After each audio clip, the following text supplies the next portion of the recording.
एक चीज़ जो हमें नज़र आ रही है यहाँ पे वो ये नज़र आ रही है कि इनकी बॉलिंग में अगर मैं ऑनेस्टली इस वक्त नज़र डालता हूँ, so we have got Wahab Riaz, one of the most experienced Pakistan super league के प्लेयर आपके पास मौजूद हैं। शकीब उल हसन की फॉर्म में इनके पास जो है वो रीइंफोर्समेंट आई है। शकीब आई थिंक सिर्फ 26 फरवरी तक जो है वो अवेलेबल होंगे। सो इमाम, एक बड़ी ज़बरदस्त अपॉर्चुनिटी है बहुत सारे नए खिलाड़ियों को शाइन करने के लिए। ऑफ कोर्स इनके स्क्वाड में they have got some very exciting talent like Saim Ayub. हम अगर डोमेस्टिक टैलेंट की बात करें, दानिश अजीज, स्क्वाड की लिस्ट आपके सामने, Mohammad Haris of course, I mean बहुत एक्साइटिंग प्लेयर हैं। So which is that player, Imam, that you are looking forward to कि he will shine for Peshawar Zalmi this season? देखिए बिल्कुल, पेशावर ज़ल्मी से मैं जब 4-5 साल से मैं खेला हूँ, तो इनके पास एक एक्स फैक्टर होता है कि ये इनकी एक क्वालिटी है पेशावर ज़ल्मी की कि इनकी टीम जैसे भी हो, इवन दो लास्ट 2 इयर्स की इनकी परफॉर्मेंसेस वैसी नहीं है, लेकिन कुछ ना कुछ करके इनको एक आदत है क्रंच सिचुएशन में जो है ना, प्रेशर सिचुएशन में ये क्वालिफायर तक पहुँच जाते हैं। इवन दो इनकी टीम्स ऐसी होती हैं कि फाइनल तक खेलना चाहिए, लेकिन लास्ट 2 ईयर्स से इतनी अच्छी परफॉर्मेंसेज नहीं है, लेकिन स्टिल इन्होंने क्वालिफायर एलिमिनेटर तक क्वालिफाई कर लिया था। तो इनमें एक होता है, लेकिन इस दफ़ा अगर आप देखें तो पेशावर ज़ल्मी बिल्कुल एक आपको न्यू लुक देगी, क्योंकि सबसे बड़ी इनकी साइनिंग बाबर आजम थी, जो इन्होंने बिल्कुल अपनी टीम का जो सिनेरियो है वो बिल्कुल चेंज किया है। लेकिन पर्सनली मुझे ऐसा लगता है कि मोहम्मद हारिस के लिए बहुत इंपॉर्टेंट सीज़न होगा, क्योंकि जो एक फर्स्ट सीज़न था उसका वो एक इमर्जिंग प्लेयर था। अब मेरे ख्याल से ज़ल्मी उस पर डिपेंड कर रही है, और कामरान अकमल की रिप्लेसमेंट है, तो कामी भाई की बहुत ज़्यादा सर्विसेज हैं ज़ल्मी की। तो मेरे ख्याल से मोहम्मद हारिस, और मुझे एक पर्सनली बहुत खुशी हुई है हारिस सुहेल के लिए कि उनका एक कमबैक है। उनकी न्यूजीलैंड सीरीज़ में उन्होंने एक अच्छा कैमियो खेला। तो मेरे ख्याल से ये दो एक ऐसे प्लेयर हैं जो मुझे लगता है कि पेशावर ज़ल्मी के लिए बहुत वाइटल हो सकते हैं, और इनकी अपनी परफॉर्मेंसेस बहुत मैटर करेंगी। बिल्कुल, बहुत ज़्यादा मैटर करेंगी। बस मैं सिर्फ ये सोच रही हूँ कि साइम अयूब कहाँ अपनी जगह बना पाएंगे, बिकॉज जब बाबर और मोहम्मद हारिस ओपन करेंगे तो साइम को शायद लेटर ऑफ द लीग में शायद खेलने का मौका मिले, मगर अभी तक तो मुझे लगता है कि साइम के लिए बहुत मुश्किलात हैं कि वो अभी पहली चॉइस बने 11 की। मैं थोड़ा सा ऐड करूँगा सवेरा, क्योंकि साइम अयूब इस दफ़ा इन्होंने इमर्जिंग कैटेगरी में नहीं पिक किया। अगर किसी भी टीम में इमर्जिंग कैटेगरी में पिक होता तो साइम मेरे ख्याल से डायरेक्ट प्लेइंग 11 का होता है, क्योंकि इन्होंने वाइल्ड कार्ड पेशावर ज़ल्मी ने लिया था साइम अयूब का को, तो उसका थोड़ा सा डाउटफुल है, क्योंकि जब आप सिल्वर कैटेगरी में होता है तो इनको एक इमर्जिंग प्लेयर एक्स्ट्रा डालना है। तो उस वजह से मुझे ऐसा लगता है कि इस लड़के को इमर्जिंग में ही सिलेक्ट होना चाहिए था, ताकि इसको पूरे गेम्स मिलते, क्योंकि जिस तरह इसने पिछले 6 मंथ्स में नेशनल T20 में परफॉर्मेंसेस दी है, तो सब काफ़ी होप्स हैं इससे कि ये एक अच्छा एक टैलेंट मिल सकता है। लेकिन सिल्वर कैटेगरी की वजह से होने के लिए इनका टीम कम्बिनेशन की वजह से, क्योंकि इनके पास हारिस सुहेल, राजा पक्सा और दानिश अजीज ऑलरेडी 3 लेफ्ट हैंडर्स हैं बीच में, तो अब पता नहीं कैसे इनका सिचुएशन बनेगी, क्या सिनेरियो बनेगा।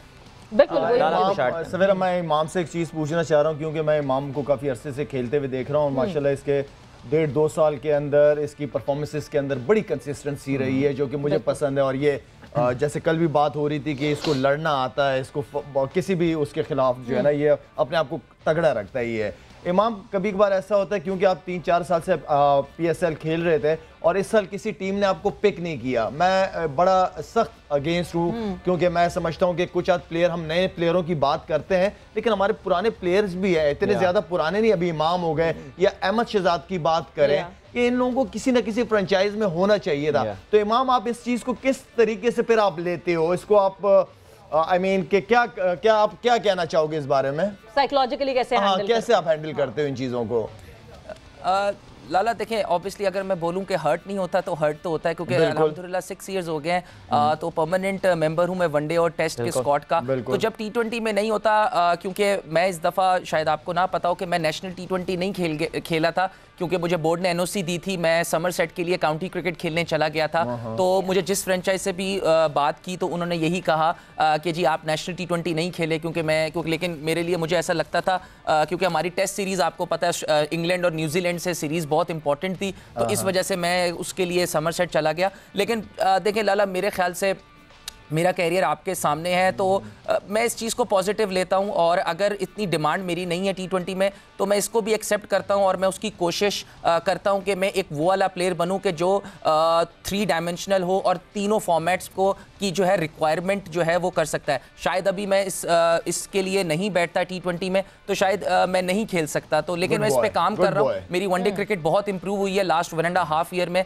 मेरा स्ट्राइक रेट 94 93 का है तो मैं इसमें बेहतर कर रहा हूँ। देखें ये चीज़ें चलती हैं कैरियर में, आप और मिसबा भाई के कैरियर के साथ भी बहुत दफ़ा चीज़ें होती हैं जो आपके मुतल्लिक और आपके मुताबिक नहीं होती, लेकिन मेरे ख्याल से उसका बेहतर है कि आपके पास एक ग्राउंड है और आपके पास नेट्स हैं, आपका जो दिल कर सकता है आप वो करो, आपको कोई रोक नहीं रहा। तो मेरी कोशिश होती है कि मैं जो हूँ, मुझे टाइम मिला है, मैं इसको पॉजिटिव लिया कि 1 महीना मिला है, इसके बाद न्यूजीलैंड से वनडे सीरीज है, तो मेरी कोशिश है कि मैं और तगड़ा और अपनी प्रैक्टिसेस जो मैं कर सकता हूँ मैं वो करूँ। Very good, good, amazing, well done. Iram से बात करते हैं कुछ। इरम, बाबर आजम को ज़ाहिर है हम जानते हैं कि कुछ क्रिटिसिज्म का निशाना जरूर बनाया जाता है कि Babar takes sweet time to settle down, और वो शायद उनका जो स्टाइल ऑफ क्रिकेट है, इस पर हम मिसबा से भी बात करेंगे आगे चल के, लेकिन वो ओडीआई को सपोर्ट करता है, वो सूट करता है रादर देन द T20, और कल हमने पेशावर ज़ल्मी की भी इनिंग में यही चीज़ देखी थी। अभी सुनने में आ रहा है कि कामरान अकमल बड़ी एफर्ट कर रहे हैं उनके ऊपर। एक तो स्पिन बॉल खेलने के हवाले से हमने देखा है कि बाबर थोड़ा सा स्ट्रगल किए हैं रिसेंट टाइम्स में स्पिन के हवाले से, और तेज़ खेलने में, यानी हमारे जो एक नुमाइंदे खास तौर से जो ग्राउंड में होते हैं वो बाबर को प्रैक्टिस करते हुए एक दिन तो ऐसा भी आया था इरम के ज़ल्मी का स्क्वाड का कोई भी खिलाड़ी नहीं था और बाबर जो है वो अकेले प्रैक्टिस करते हुए नजर आ रहे थे।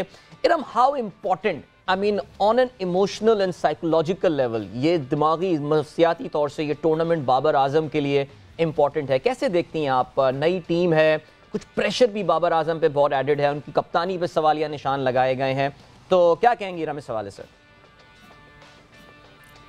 नो डाउट कि वो बहुत ज़्यादा मेहनती हैं, बहुत मेहनत करते हैं, और हमारे कप्तान हैं, पाकिस्तान के कप्तान हैं। मुझे ऐसा लगता है कि जब भी वो खेल रहे होते हैं ना, मुझे ऐसा उनको देख के लगता है कि वो बिल्कुल ईजी हैं, बिल्कुल उनका माइंड क्लियर है, उन्हें कोई भी ऐसी थॉट नहीं आती कि मुझ पे लोग क्रिटिसाइज़ कर रहे हैं या कुछ ऐसा हो गया या कोई कुछ कह रहा है। मुझे नहीं लगता कि वो इस चीज़ को बॉदर करते हैं बिल्कुल भी। वो सिर्फ अपनी गेम पे फोकस करते हैं, अपना खेलते हैं और उस चीज़ को एंजॉय करते हैं, और एट दी एंड जो भी लोग देखते हैं वो माशाल्लाह ऑलमोस्ट हर मैच में 50 करते हैं, चाहे वो T20 हो चाहे ODIs हो। तो मुझे लगता है कि जो मेन आपका जो वेपन है वो आपका बैट है, और जो आप जवाब दे सकते हैं वो आप स्कोर करके जवाब दे सकते हैं, और जो लोग क्रिटिसाइज़ करते हैं, लोग करते थे, करते हैं, करते रहेंगे।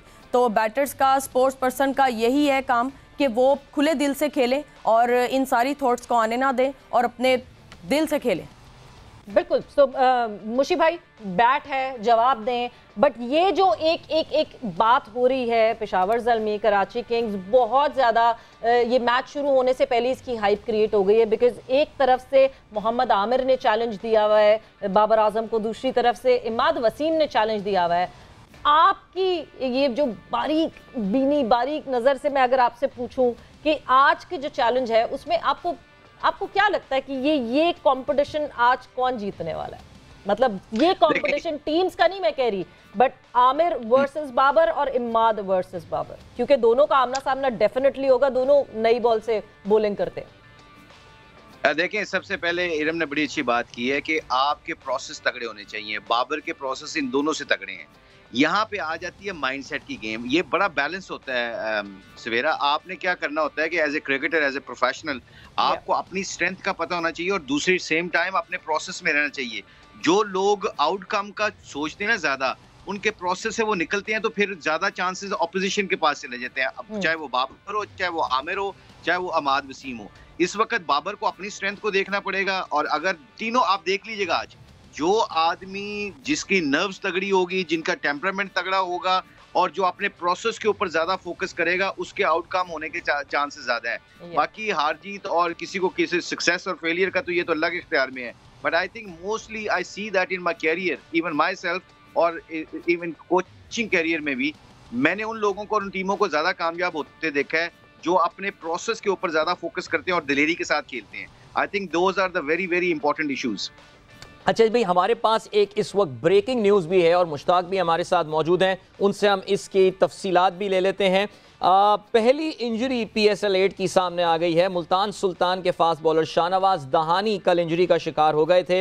एक्सरे रिपोर्ट ये बताती है that he has got a fracture, और उनको जो है फ्रैक्चर हो गया है, जिसकी वजह से शायद वो उनके टूर्नामेंट से बाहर होने का भी इम्कान है। मुल्तान सुल्तान मैनेजमेंट ने शाहनवाज दाहानी के मुतबादिल खिलाड़ी की तलाश भी शुरू कर दी है। मुशीब भाई, क्या अपडेट है? वाकई ये खबर कह दें कि ये झूठ है? नहीं, एक्चुअली मुझे इतना नहीं पता था कि एक्सरे की रिपोर्ट क्या आई है, एमआरआई की एक्सरे की क्या रिपोर्ट आई है, मगर ये डेफिनेटली दोपहर में हमारी मीटिंग थी तो उसमें ये चीज़ को बात की गई थी इस चीज़ के ऊपर कि उसके जब वो कॉटन थी उसको शॉट लगी थी तो वो उसकी उंगली के ऊपर लगी थी और उंगली के जो हड्डी होती है यहाँ पे वो हड्डी के ऊपर लगी थी बॉल। तो आई थिंक ये एज हमारा क्लिप जो पाकिस्तान का भी फिजियो है उसने कहा था कि it seems like it is broken. So I think अगर ऐसा है तो अनफॉर्चुनेटली दानी के लिए फिर ऑब्वियसली रेस्ट करना पड़ेगा और ये बड़ी अनफॉर्चुनेट चीज है। लेफ्ट हैंड है कि राइट हैंड है? है तो उसका राइट हैंड है, मगर ऑब्वियसली राइट हैंड पे लगा कितना कैचिंग के लिए और कैचिंग क्योंकि आप बॉलिंग तो कर सकते हैं इसके बावजूद, मगर आपको पता होता है कि फील्ड में आप गेंद से चुप नहीं सकते और आपके लिए ये बर्डन होता है। तो आई थिंक जो अल्लाह को मंजूर हम यही कह सकते हैं। बिल्कुल। सो जो ये खबर जिन्होंने ब्रेक की है हमारे कोरेस्पॉन्डेंट कादर ख्वाजा, उनको जो है शामिल करते हैं और उनसे एग्जैक्टली जानते हैं कि क्या एक्सरे रिपोर्ट में मालूम हुआ और क्या वो खेल पाएंगे आगे या अब इम्कान है कि नहीं वो PSL 8 में फीचर होंगे। सो कादर, क्या खबरें हैं? आज बिल्कुल मुल्तान सुल्तान के लिए बड़ी एक धचके वाली बात है कि उनके फास्ट बॉलर जो हैं वो शाहनवाज दाहानी इंजरी का शिकार हो चुके हैं और हमें जो सोर्सेज ने बताया कि उनके दाएं हाथ की उंगली जो है वो फ्रैक्चर हुई है और 16वें ओवर जो है 16.6 जो आखिरी गेंद थी उस पर सिकंदर रजा ने जोरदार शॉट लगाई थी, जिसका जो है वो कैच करने की कोशिश की थी उन्होंने शाहनवाज दाहानी ने और गेंद को पकड़ने की कोशिश करते हुए शाहनवाज दाहानी की दाएं उंगली पर गेंद जो है वो जोर से लगा था, जिस पर जो है उनका एक्सरे करवाया गया और उसमें फ्रैक्चर सामने आया। तो जो बाकी जो फिजियो हैं और टीम मैनेजमेंट है उनके मुताबिक जो हमें मालूम हुई है, इतलात मौसूल हुई है, वो जराई बता रहे हैं कि शाहनवाज दाहानी को टूर्नामेंट से जो है वो आराम करवाया जाएगा और बाहर होने का उनका इम्कान है। जबकि मजीद जो सोर्सेज हमें ये बता रहे हैं कि अभी मैनेजमेंट जो है उनकी मुतबादिल खिलाड़ी की तलाश शुरू कर दी है और मुल्तान सुल्तान जो दीगर बाकी खिलाड़ी इंजरी का शिकार हुए हैं उनके मुतबादिल के तौर पर कार्लोस ब्रैथवेट को भी जो है वो तैयार रहने का कह दिया गया। अलबत्ता उनका जो है अभी तक वीजे का मुंतज़िर है और UAE में मौजूद है, अभी तक पाकिस्तान का उनको visa thank you so much Qadir, thank you. Brathwaite का जिक्र किया, मुल्तान सुल्तान से पहले भी खेल चुके हैं शाहनवाज के साथ। इनफैक्ट उनकी बहुत अच्छी पार्टनरशिप और बड़ी अच्छी फ्रेंडशिप और कैमराडरी भी जो है वो नजर आया करती थी।